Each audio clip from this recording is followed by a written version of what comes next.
All right, welcome to our new streaming show, Bruise News, as well as it's going to be in the Fight Game Media Network feed.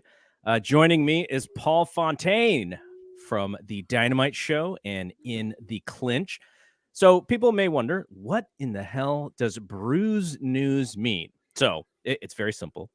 There's a podcast that I really love called Food News, and they talk about food and snacks and alcohol, and when in the alcohol portion of their show they call it booze news. So I thought, wow, Bruise News is catchy. WCW had a Bruise crew, so let's not overthink this and let's just go with Bruise News. So what we're going to do is we're going to analyze the latest news in pro wrestling, MMA, and boxing. Today we're specifically going to focus on WWE news and some Canelo news. Carlos Toro is scheduled to join us after in a little bit, but we'll see. We'll see if he can get on. I know he's been having some internet issues, and if Carlos can't make it, then Paul and I can talk about it. But I think Carlos is desperately trying to get on here. Okay, so the first thing I think that we should talk about is this Pat McAfee versus Vince McMahon news. Now, it was reported via John Pollock from Post Wrestling. He says another major name is expected to take part in WrestleMania 38, which will surprise some. Post Wrestling can confirm that Vince McMahon is expected to launch a program with Pat McAfee, which will include WrestleMania 38.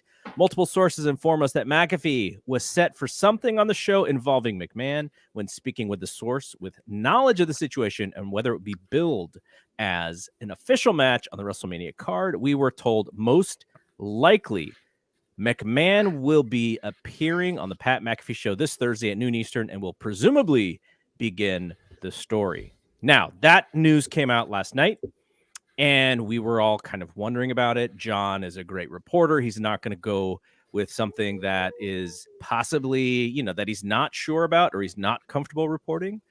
What was your initial thoughts when you heard that Vince McMahon may be coming back to wrestle in his mid 70s? What? How old is Vince? 76 or 77. Jeez. Like, yeah, I think maybe 76 now and be 77 by then. I mean, honestly, so I've got tickets to both nights of WrestleMania, and my initial thought was, I don't know if I want to go the night Vince is wrestling. Like, and I was actually pretty excited about this card. I don't want to see a 77-year-old man get in the ring.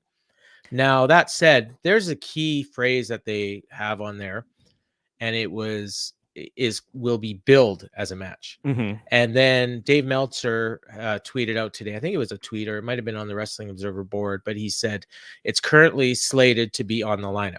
Yes. So the fact that Dave's actual comment on Twitter was, as of last night, Vince versus Pat McAfee was listed as a match on the internal schedule for WrestleMania.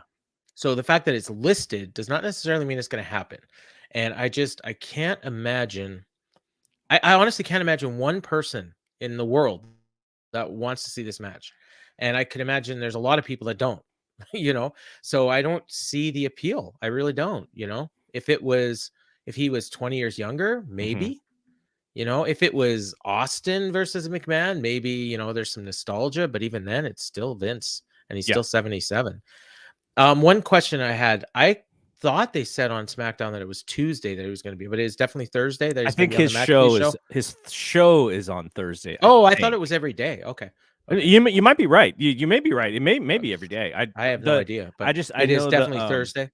I'm trying to think, because the big one, you might be right, because I think the Aaron Rodgers show, which was the big one, right? Every time Aaron Rodgers goes on McAfee, it does crazy numbers. I thought that was on a Thursday, but it was probably not. Yeah, I think you're right. I think it is a daily streaming show, and because he's got the audio of it, I think it's on. Yeah, Sirius because it goes on. I get it on Sirius on Mad Dog Sports. I think is where. Okay, so it's looking at where I first heard it. It just said next week. It didn't give a date. Okay, so now, if this is on the internal schedule, like everybody says. There's still an out, right? You can still have an out to where this crazy old man who probably believes he's going to live forever doesn't wrestle. And our friend Keela Cash, who hosts the the Wrap, our WWE podcast on the Fight Game Media Network, said she thinks what they should do is have Austin Theory be Vince's representative against Pat McAfee, which makes a lot more sense, especially because we are pushing younger talent in this situation versus Vince, who is old enough to be Austin Theory's grandfather.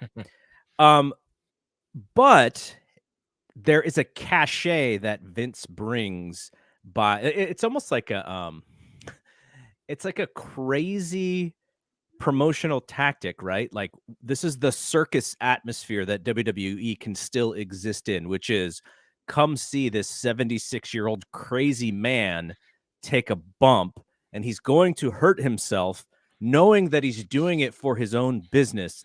And that is the thing that you are paying your $10 for Peacock Network to see.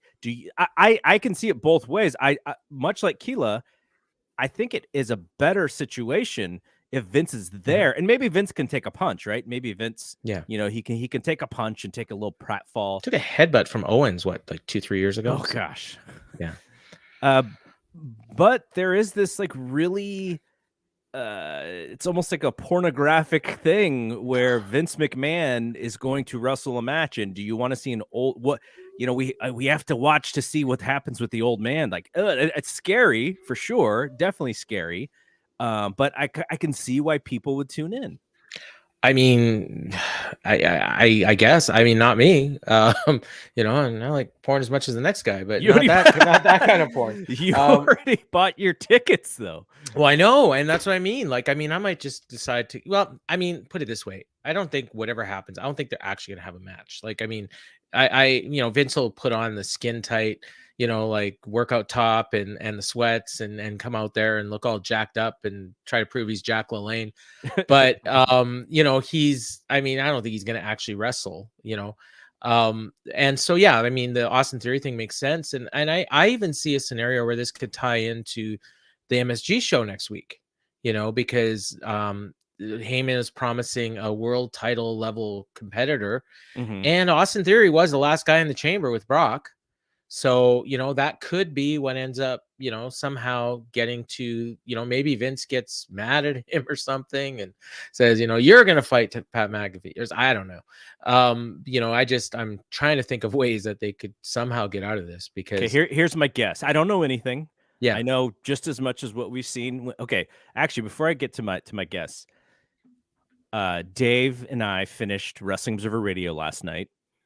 And I then saw the news from John Pollock, and I said, Vince is on McAfee next week, and Pollock reported that it's to kick off a program for a most likely match at WrestleMania. This is what I texted him. I think he was out for dinner. What do you think his reply? It was a one-word reply. God. It was similar. It was crazy. Like that was crazy. Yeah, I was just trying to think of a word Dave would say. So, So now here's my idea. Okay, it's gonna be a handicap match.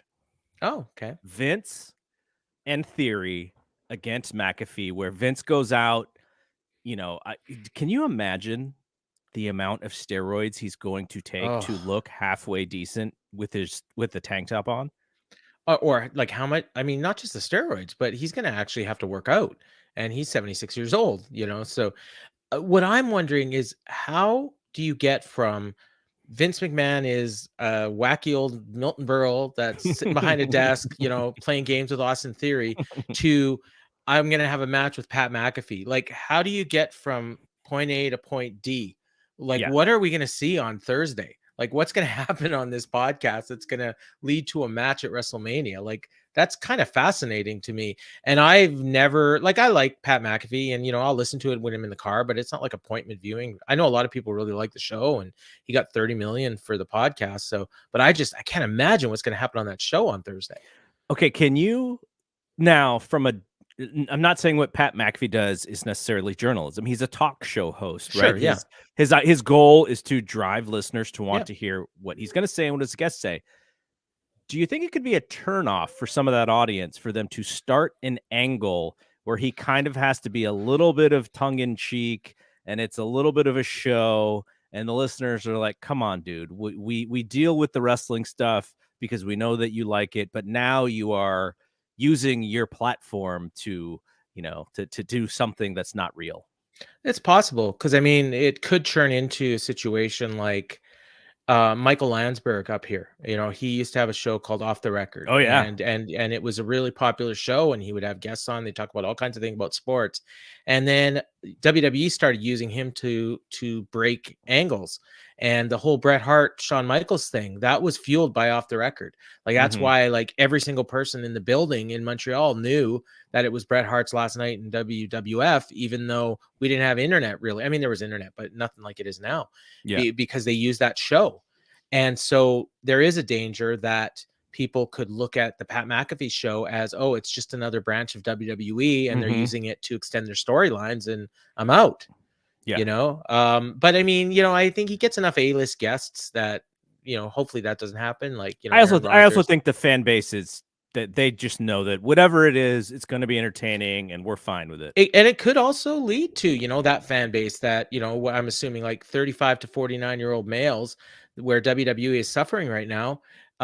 Hey, you know what? Pat McAfee's gonna be on WrestleMania. That's cool. Yeah. Like you never know. And then you'd imagine that you'll probably have some other guests leading up to Mania. You'll have Ronda on there probably, and Austin and whoever else. And that's going to bring some awareness to the card. And they're trying to sell 80,000 tickets. So all right. So let's actually bring in Carlos here. So I'll let Carlos come in, and Carlos is also a wrestling fan. He likes the wackiness of this wrestling stuff, and we'll ask him about this this match with Roman Reigns and Brock Lesnar. So let's bring Carlos in. Carlos, what is up? How are you doing? Carlos Toro from the Carlos Toro Media on YouTube, and also the co-host of Pound for Pound on the Fight Game Media Network. What's up, man? Hey, sorry I couldn't make it here a little earlier. Been dealing with some internet issues. Been actually before my internet issue was dealing with an interview that's going to be coming out this week on the Pound for Pound podcast. Oh, nice. So that happened. Then the internet issues came on, and now they're finally here. So do you want to do a little tease? Do we know who it is? Who are you talking to? So it is a friend of mine who does great documentary work on YouTube, and he's got an episode out on Roman Chocolatito Gonzalez coming out later this week, because he fights on March 5th. If March 5th is the Saturday, then yeah, it's that Saturday. So, and I actually did a little bit of work on that documentary, and I was very excited to sort of have him on, which I believe is the first official guest of Pound for Pound. So, and there will be more. There will be more down the line. So wait, so are you actually on the documentary, like as a interview, or did you just help him with some of the research? It was more translating work. Okay, got it. It was mainly translating work. He needed a guy to translate the interviews from Spanish to English, and so I basically dealt with that on the closed captioning side of things. Got it. Okay, so brought you in a little bit early so you can talk about this, which is Roman Reigns, Brock Lesnar. We knew they were going to have the match. We knew this was going to be the big WrestleMania match, but now what they've said is it is going to be they're calling it the biggest WrestleMania match of all time. And they're saying that is now winner take all championship unification. So that was on SmackDown last night. And so we'll start with Carlos, and we'll go back to Paul. What do you think about them doing it title for title and then possibly unifying the title? I was quite. Oh, sorry. Go ahead, Carlos. Oh, sorry. It's funny because in my world, championship unification made me a little bit different than what wrestling unification may be. In boxing, unification simply means a guy is holding multiple belts, but they're not considered one singular belt. They're just multiple belts. So in this case, I don't know if it's WWE, trying to word things a little bit differently, because as far as I know, they haven't properly explained it. If the winner walks out as a singular champion, or is he just holding both belts and is going to have to hold both, a la, in New Japan when they did it a couple of years ago. So I'm very curious about that. I'm still a little bit befuddled, but not surprised that the wording is saying that the greatest WrestleMania match or main event of all time, which don't agree. I don't agree one bit. I'm not sure if this even goes into top 3 all time. So, but WWE loves since the pandemic, they love doing these hyperbolic statements into some of these matches. Remember the Edge match, the greatest wrestling match of all time. Yes.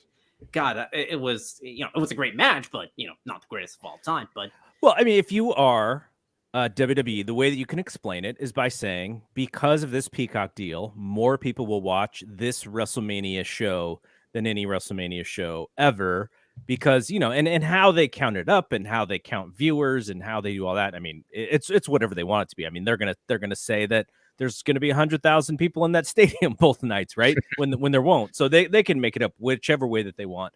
It's all hyperbole. It's all hyping the show. And they've been doing that in the earnings calls when they. I remember the latest media earnings call. They touted how good the Peacock viewership has been in comparison to the WWE Network before that deal. So they're gonna try to chug that ball, keep that train rolling a lot, for as long as they can. Paul's cat. For the people not watching the video, Paul's cat just did a run-in, and I thought it was going to scare Paul, but he just pulled it. No, if anybody's ever watched my Grandpa Des show, it happens at least every second show. Okay, so Carlos, one more question, which is, so do you think that this is WWE getting the wording incorrectly and specifically not being clear of what this is, or do you actually think winner gets both belts and there's going to be one champion?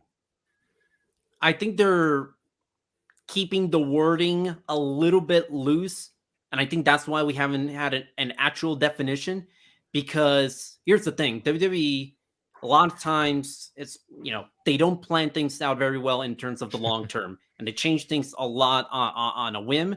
And I think they kind of want to keep that plausible deniability, in the sense that we never properly said one guy walks away with both belts, or one guy walks away with as a singular champion or something.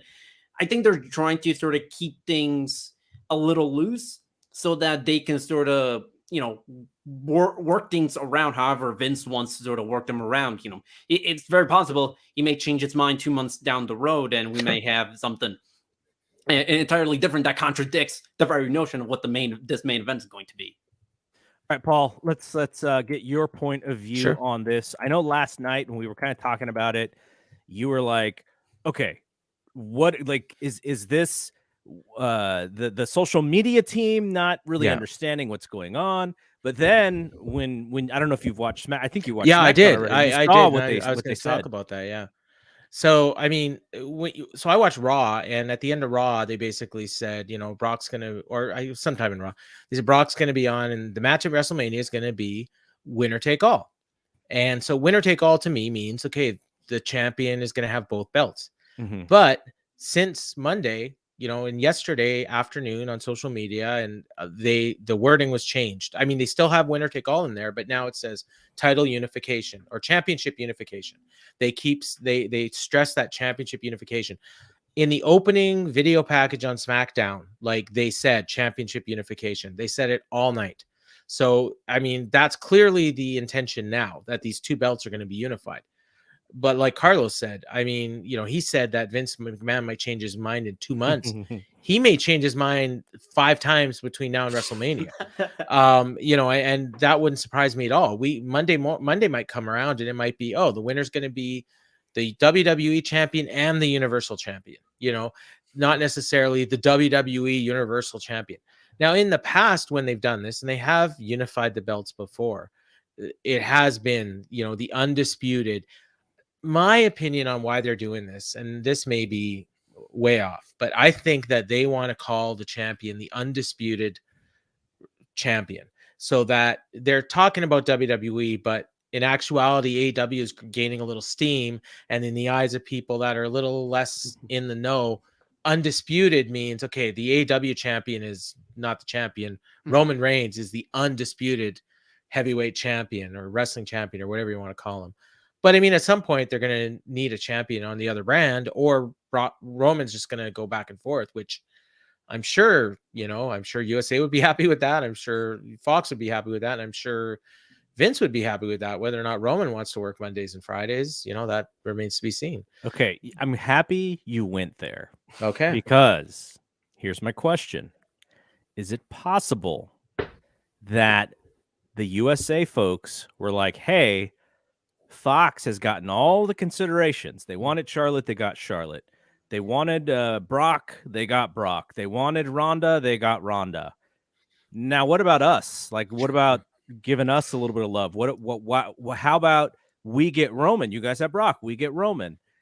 And Vince's solution was, hey, Roman's going to win the title. We'll have one champion, and he'll go back and forth. Like, that could be a thought about how to do that. Now, I don't know if that is the case. I'm just spitballing here. But, the idea that everyone sees that SmackDown gets all of the, all of the big names. So I kind of wonder if that's a possible solution to that. But also, and here's the thing. I talked to Andrew Zarian and Rich. They did their Royal Rumble watch along, and I called up because I went to go get some coffee, and I was like, I'll call these guys up and chit chat. And we talked about it. We said, do you believe that they will do the undisputed thing? And we all said no, because it's just harder. But we all thought that creatively, because you kind of have to book in advance to do this thing, right? It might be better for everybody if they do it. But I also think because it's harder, they won't do it. So my thoughts is they'll do it for like a month, and then it'll go back to how it was, and there will be a tournament for, or maybe the Money in the Bank winner gets the other belt, and they're bringing it back. Whatever it is, I do think they're going to go back to what it was because they can, and their fans don't hold them accountable for stuff like that. So ultimately, I do think we'll probably have it back. But then again, like we were talking with Carlos, like Vince could go, I didn't understand that that's what we were saying. Like, that's not the case at all. All right. So part of the reason Carlos is on is because there was also another major thing that happened yesterday. And we're talking about the Canelo deal with DAZN. So from Mike Coppinger's Twitter yesterday, he said, Matron Boxing announces that the Canelo Alvarez Dimitri Bivol DAZN pay-per-view will be priced at $59.99 for current subscribers and $79.99 for new subscribers, which includes a 1-month subscription. Available with DAZN, not pay-per-view, outside of US and Canada, except Mexico and Latin America. So there's two pieces of big news. One, Canelo is going to fight for the light heavyweight title.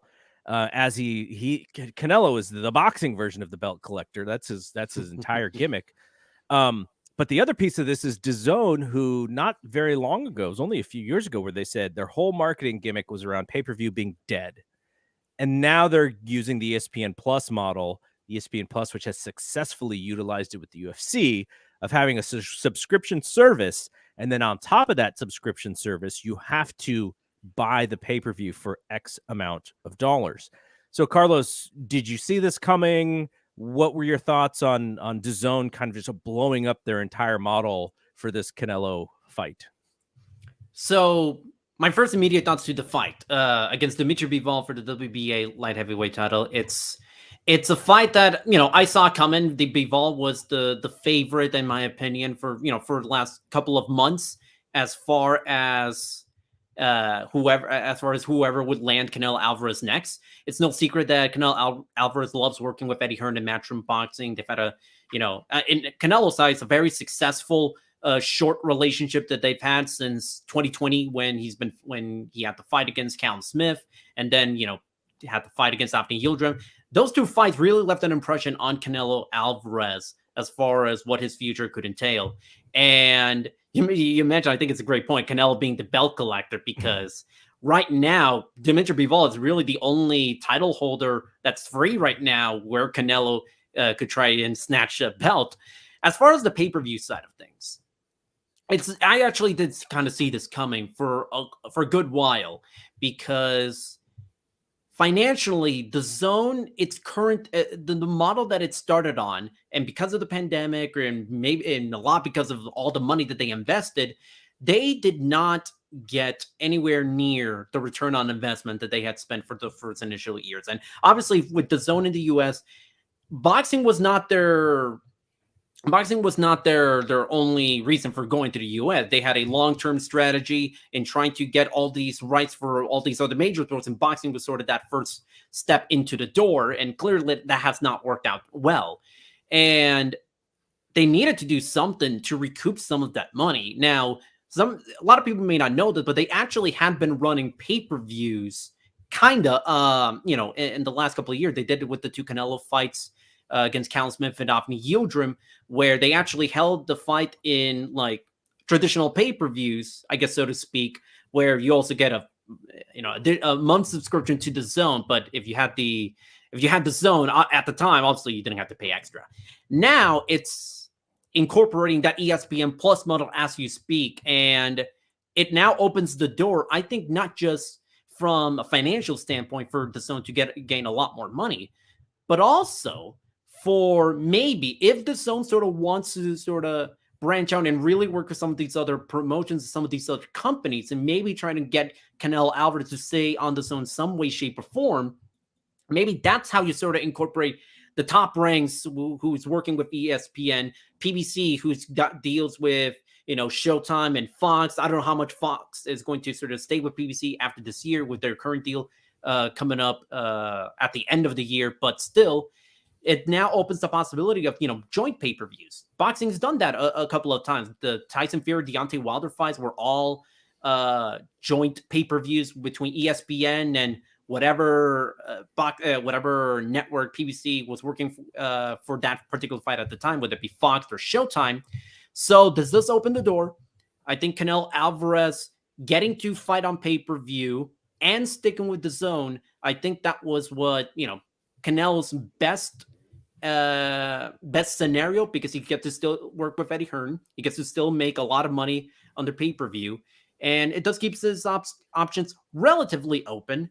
As far as it being a multi-fight deal, that's kind of going into a little bit more murky water, a little bit more tricky territory. Okay, so Paul noted that when the UFC did this, they went with their biggest cash cow, which is exactly what DAZN is doing here. Conor McGregor, first fight on this new ESPN pay-per-view service. Canelo Alvarez on this new DAZN pay-per-view service. But Bivol, as his opponent, is not the casual fan type of fighter. This is not Golovkin 3. Mm-hmm. Now, what do you think about them going into this new business with this? Almost feels like a starter fight more than like the biggest fight that they could possibly do to kick off the new business. It kind of gives me a little bit of flashbacks to Canelo's actual first fight on the DAZN, which was against Rocky Fielding at Madison Square Garden a few years ago. God. Where I remember that fight. where obviously Rocky was completely overmatched, and Canelo, took him out in a few short rounds, and that's it. Bivol, that's an interesting, because boxing-wise, you can very much argue he is the very toughest test right now in boxing for Canelo Alvarez.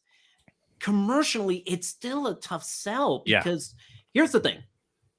You still have to, it's not just you're advertising Canelo Alvarez on pay-per-view, you still have to advertise Canelo Alvarez on the DAZN. And that's still a tough task right now, especially during the pandemic, where things have really kind of slowed down a lot for the DAZN. And and I said this a few years ago, and I'll say it again now, and I think it's still true. The DAZN has that extra barrier being an app-only platform, because now you have to invest a lot into marketing and programming on television, whereas if you're to do a fight on pay-per-view and you're ESPN and Fox or Showtime, there's already that built-in base where you can have an easier time marketing to the masses. It's tough for the zone, because the biggest networks that you want to try to get the word out, ESPN, Fox, Showtime, they got their own boxing to sort of advertise, and it becomes a little bit harder. I mean, when it comes to, say, we've seen this in WWE, how WWE has taken full advantage of their relationship with Fox, and you see advertisements during the NFL season for SmackDown during NFL games, which has been a great thing. The Zone does not have that luxury, and they have so many few luxuries that these other boxing promoters have, that it does make it a little bit harder. I'm not expecting a particularly high buy rate for this first fight, as far as compared to the Caleb Plant fight, which I'm seeing reports of doing like 900,000 buys or something like that. It's not going to do. I don't think it's going to do anywhere near that, because you still have to not just advertise the pay-per-view, you still have to advertise the Zone, which is still a tough task. And it is still a little wonky. Like if you're just like, where can I buy this fight? How do I buy it? You still, like you said, you got to go through the app, and then there's the $20 plus the $59.99. So there's like some complexity, and boxing fans historically age a little higher than than some of the other fans. So I think it's going to be, that's an interesting thing as well. Paul, just quickly, since you understand this ESPN model, but you're also not, you're more of a casual boxing fan, where if there's a name you may be interested. Like, what do you think of this DAZN model? Well, the problem I see, okay, number one, it's $20 as opposed to ESPN, which is 10, or I think maybe 8. But they also have a heck of a lot of other programming that I, as a sports fan, would be interested in. And for me, like, I was a DAZN subscriber for years, and I recently canceled it because there just isn't anything on there that interests me. As a fan of a lot of different sports, they just don't have. They do have the NFL package in Canada, which was a nice plus, but now they're co-doing it with TSN. So the only reason I was keeping DAZN was to have Red Zone, but now TSN has Red Zone, and I subscribe to TSN, so I canceled DAZN. But even when during the pandemic, for instance, when you are struggling to find anything to watch, there's no sports, there's nothing. I looked at DAZN, and like, they just have nothing. Like, unless you're a boxing fan, like, there seemed to be a lot of good boxing stuff in there. But what I'm wondering, Carlos, and maybe you could explain, like, if on the months when Canelo's not fighting, which is, I'm assuming like probably 8 or 9 months out of the year, why would somebody stay subscribed for another $20? Like, I know with ESPN, you would just leave it on because there's shows every month, with UFC. Even if you're only a UFC fan, you're probably getting enough content to cover that, $8 a month. But there's also hockey, there's baseball, there's basketball, there's all kinds of stuff. What do you have on DAZN to cover that $20? It's a great question, and it's funny because prior to the pandemic, there were a lot of other programming. Bellator was there for quite a long time. All the Bellator shorts were there. MLW for a brief spell was on there as well. They had I remember when they first came out, they had soccer from so many different countries, Japanese soccer, which I had never seen before, and I thought it was really interesting. Now it's, it's kind of barren right now outside of boxing. I mean, you can watch darts. I think they have the European or the English Premier League in Canada. So I mean, that's, if you're a soccer fan. Yeah, well, in the United States, they have the Women's Champions League, but aside from that, not much else. Okay. Man, it's darts, boxing, pool. Okay. I'm not doing a great job selling this to you. No, and that's what I mean. Like, I mean, in Canada, like, as if you're a soccer or football fan, maybe, but yeah, and the boxing, and look, and I love the boxing schedule, and I think the boxing has been terrific on the Zone, and I do appreciate the program they've done for boxing, but really have not done anything for any other sport, or at least they haven't invested for as long as they have for boxing. Yeah, no, all great points. All right, I think that's going to wrap it up for our very first episode of Bruise News. So just quickly, just so people know, that there's no regular schedule. I talked to Paul and I said, hey, I have this idea for a live show. very much inspired by what John Pollock and Wei Ting do with their daily news. We don't have the, this is not our career, so we'll find time when we can. But, Bruise News will be out sort of when news comes out, and we'll get tons of people from this Fight Game Media Network. Personally, I don't even have a show on the Fight Game Media free network. So this will be sort of, we're putting these on the free network. So it'll be my opportunity to have an actual show on the free network, but it's not going to be consistent. It's not going to be every Monday or every Wednesday. It'll just be sort of when the news happens and when we can get people to record. But I think it's going to be fun because I love almost more than anything, like analyzing it and breaking down news and trying to make sense of things. But also, there's going to be at least 2 more YouTube only shows. So if you want to go to the Fight Game Media YouTube channel, which is displayed here on the video, we're going to debut a show called Power Bombshells, hosted by Sam Shipman and Mel Gray, both women. Not only going to be about women's wrestling, it's going to be about all wrestling. So they are interested in doing something with the network, and YouTube is a good way for us to get them interactive. So that's going to start happening possibly on Sunday, which is tomorrow. And then Justin Nipper, who does Write That Down with Fumi Saito on our free network, he and Jeremy Finestone are going to do a video version of Justin's old show with JD Oliva on the Patreon called High Tension, talking about New Japan Strong, with the New Japan Cup coming up.